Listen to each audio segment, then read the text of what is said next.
Yo teman-teman, kembali lagi bersama ID Vanwa. Di kesempatan kali ini, gua akan merekomendasikan manhwa baru di tahun 2024 yang paling banyak dibaca, paling viral, dengan jalan cerita yang seru, penggambaran yang bagus, dan manhwa yang viral di tahun 2024 ini yang gue rekomendasikan merupakan manhwa action dengan pertempuran yang sangat epic. Oke, kita langsung saja, kita bahas.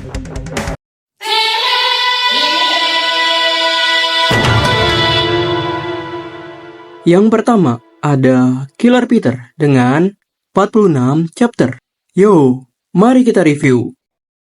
Manhwa ini menceritakan seorang kakek tua yang bernama Peter sebagai seorang penjaga toko buku yang cukup ramah. Tetapi, ia merupakan seorang killer dengan tingkat keberhasilan 100% tanpa kegagalan. Di masa mudanya, Peter merupakan orang yang sangat berbakat. Bagi organisasi killer yang bernama Glory, ia merupakan andalan dari organisasi tersebut. Ia membereskan berbagai macam misi hingga namanya terkenal di seluruh dunia. Di seluruh para killer, namanya diagung-agungkan. Bagi sebagian orang, nama Peter dianggap tabu dan sangat berbahaya. Kini, usianya sudah menua, fisik dan rambutnya sudah memutih dan melemah. Ia dibuang oleh organisasinya. Kini, ia diburu dan dibunuh. Hingga kepalanya dihadiahkan ratusan miliar bagi siapapun yang dapat membunuhnya.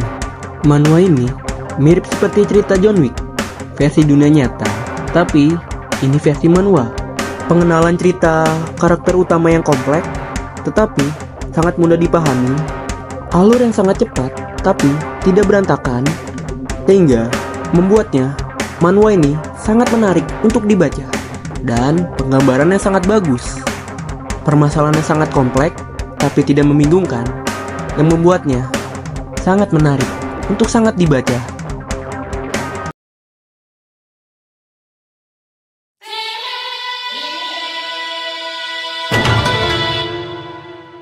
Yang kedua, ada Blade Retribution dengan 27 chapter.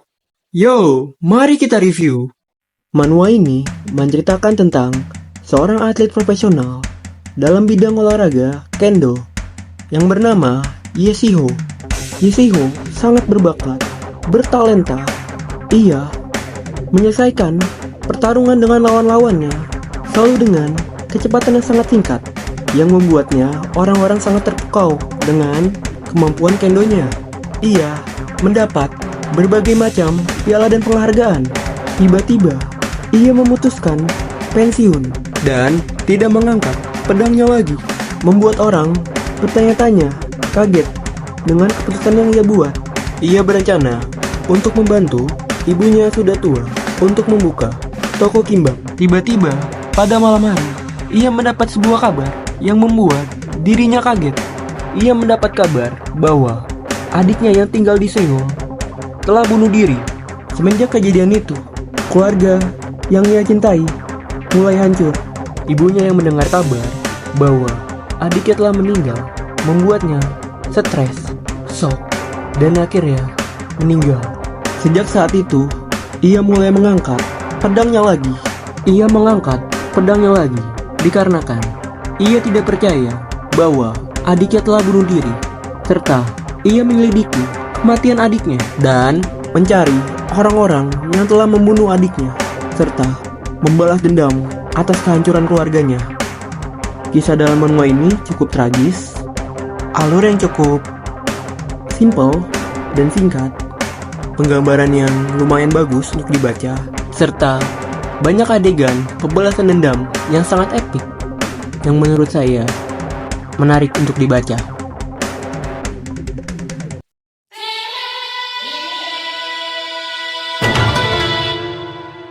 Yang ketiga, ada The Academy Genius Swordman dengan 54 chapter. Yo, langsung saja kita review. Manhwa ini menceritakan tentang peperangan antara manusia melawan monster atau bangsa giant.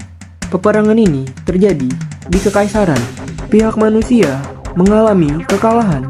Banyak kematian yang terlihat di sepanjang jalan Kekaisaran seperti kuburan massal. Banyak para pejuang yang berguguran. Di satu sisi, pihak monster juga banyak yang berguguran. Di sana terlihat hanya menyisakan manusia terakhir yang bernama Ronan. Ronan menangisi teman-temannya yang telah gugur. Ia menyesal karena ia tidak terlalu kuat untuk menghabisi para monster-monster tersebut. Tiba-tiba Ronan mendengar suara sesuatu. Ternyata ialah Ahayut, salah satu dari 3 bos monster yang menyerang Kekaisaran, yang tanpa diketahui tujuannya. Tidak butuh waktu lama bagi Ronan untuk menebas kepala Ahayut yang sedang sekarat. Sebelum kepala Ahayut ditebas, ia mengatakan sesuatu bahwa akan ada Ahayut yang berikutnya akan muncul.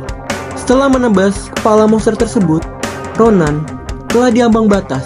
Ia menyadari bahwa tubuhnya akan mati. Ternyata ada manusia yang selamat selain dirinya, yaitu komandan besar pasukannya yang bernama Adesan. Setelah berbincang dengan komandan besar, ia mengatakan telah membunuh Ahayut. Tiba-tiba ketika mereka berdua telah merasa damai, tiba-tiba para monster mulai muncul kembali, mengingat kembali perkataan Ahayut bahwa Ahayut berikutnya akan muncul. Ronan bersiap kembali untuk bertarung walaupun ia diambang batas. Tetapi di sisi lain, komandan besar merasa putus asa. Ketika Ronan bersiap-siap untuk menyerang, Adesan mendekati Ronan dan memberikan sebuah pil di dalam mulutnya. Setelah menelan pil tersebut, kemudian pil tersebut bersinar, membuat Ronan kembali ke masa lalu 10 tahun sebelum peperangan terjadi. Setelah menyadari itu, Ronan mulai bertekad untuk mengasah skillnya dengan memasuki akademi dan mengumpulkan orang-orang berbakat serta membasmi para pengkhianat yang mendukung Ahayut. Ia menyadari bahwa banyak orang-orang berbakat di Kekaisaran yang telah mati. Penyebab utamanya ialah banyak pihak manusia yang berkomplotan dengan Ahayut serta mencari sekutu yang kuat dan mengasah skillnya untuk mempersiapkan diri dalam 10 tahun mendatang. Konflik dalam menua ini cukup seru, prolog yang cukup detail, alur yang lambat tetapi cukup baik karena disusun secara rapi yang membuatnya sangat menarik untuk dibaca, dan penggambaran manhwa yang sangat bagus dan pertarungan yang sangat epik.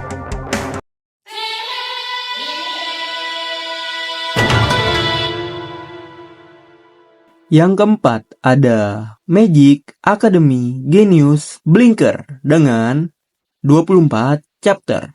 Yo, mari kita review. Manhwa ini menceritakan tentang seorang gamer yang memainkan game Maito World selama 10 tahun. Ia membaca sebuah forum bahwa game tersebut telah mengalami update. Ketika ia sedang membaca update game tersebut, tiba-tiba ia terseret masuk oleh sebuah sistem dan terseret masuk dalam sebuah game. Ia tersadar dan memakai sebuah karakter yang bernama Bekiso. Bekiso sendiri ialah karakter sampah dalam game tersebut yang tidak bisa menggunakan mana, hanya bisa menggunakan sebuah satu skill, yaitu Blink.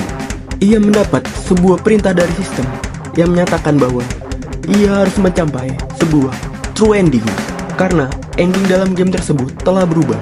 Walaupun ia sudah menamati game Etherworld selama 10 tahun, tetapi banyak variabel yang berubah karena game tersebut telah mengalami update. Mampukah ia menamati game Etherworld tersebut dalam memakai karakter Bekiso yang terkenal karakter sampah? Menarik.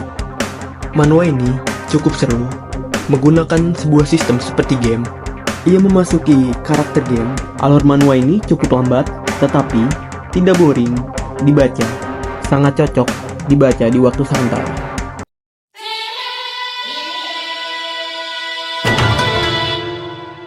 Yang kelima ada Margrave Bastard Soundwars The Emperor dengan 27 chapter. Yo, mari kita bahas. Manhwa ini menceritakan tentang seorang kaisar yang tewas secara tidak adil. Ia merupakan anak haram dari kaisar dan istri tidak sahnya. Ia dituduh atas kejahatan yang tidak ia lakukan. Sang kaisar tersebut bernama Ian, seorang wizard dari kekaisaran Variel, menjadi kaisar di usia yang sangat muda. Namun, ia dipenjara akibat pemberontakan yang bukan dilakukan olehnya, tetapi telah direncanakan oleh keponakannya. Namun, dia diselamatkan oleh sang wizard Naum menggunakan sihir ruang dan waktu yang terlarang.